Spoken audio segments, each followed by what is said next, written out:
Attention, voler les serviettes et les peignoirs dans les hôtels, c'est ramasser les malédictions des gens. Beaucoup trop de gens qui séjournent dans les hôtels repartent avec un peignoir, avec une serviette et même avec un morceau de savon dans leur valise. Mais avant de vous laisser séduire par cette idée-là, restez avec moi jusqu'à la fin de cette vidéo. Je vais vous expliquer, je vais vous révéler aussi pourquoi c'est extrêmement dangereux de faire ça. Spirituellement parlant, je vais dire. Et n'oubliez pas de mettre cette vidéo en favori et de la partager avec vos proches qui pourraient être concernés par ce mini phénomène-là. Alors, ce n'est pas tout le monde qui le fait, hein, mais certaines personnes se font tenter. Dans de nombreuses cultures, on sait que chaque objet possède une âme, une histoire, une énergie. Quand on dit qu'une maison est hantée, par exemple, ça signifie qu'une partie de l'esprit d'un ancien occupant de cette maison s'est attaché à ce lieu-là, à une pièce de ce lieu, ou même à un meuble ou un objet quelconque dans ce lieu. Les peignoirs et les serviettes que tu utilises dans un hôtel ne font pas exception.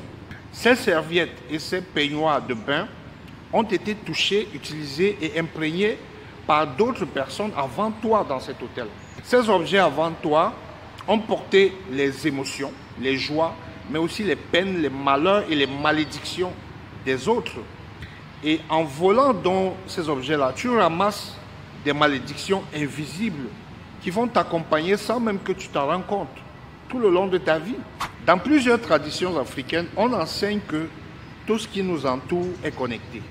Prendre quelque chose qui ne t'appartient pas, ça va entraîner des déséquilibres dans ta vie.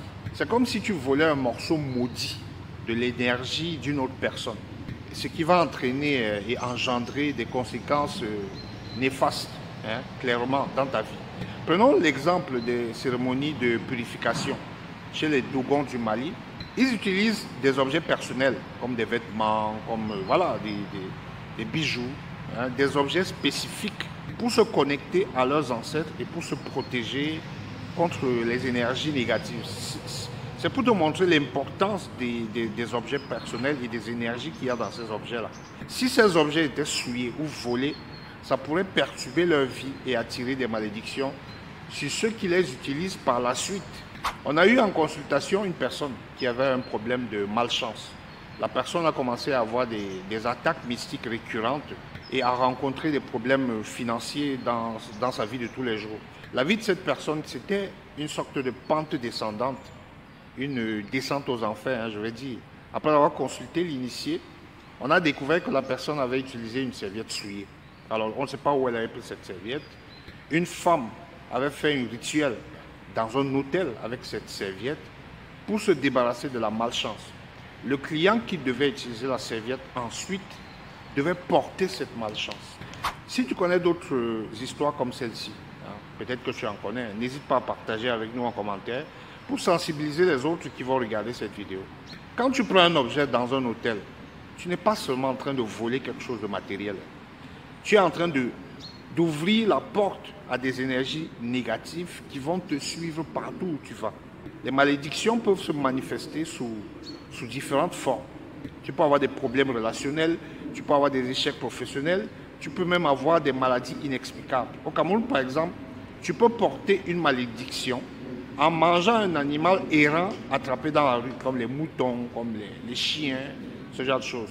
Un animal comme le poulet, les chèvres, etc. Tu peux être frappé d'une malédiction, même en t'asseyant sur une chaise ou en traversant un objet rituel dans la rue. Ça, vous devez le savoir. Alors, comment se protéger contre cela, vous allez me demander. Mais avant de te dire comment tu vas te protéger, si tu es encore ici, c'est le moment de mettre un like sur cette vidéo et de t'abonner pour ne pas rater mes prochaines vidéos. Clique également sur la cloche de notification, hein, pour être notifié quand je publie une nouvelle vidéo. La meilleure façon de se protéger déjà, c'est d'avoir une bonne rectitude morale, de ne pas voler les choses et d'honorer les traditions et les croyances ancestrales. Il ne faut pas te laisser coloniser le cerveau. Respecte les objets qui ne t'appartiennent pas et apprends à te défaire de cette envie de dérober des choses, même les choses que tu ramasses dans la rue. Il ne faut pas ramasser n'importe quoi.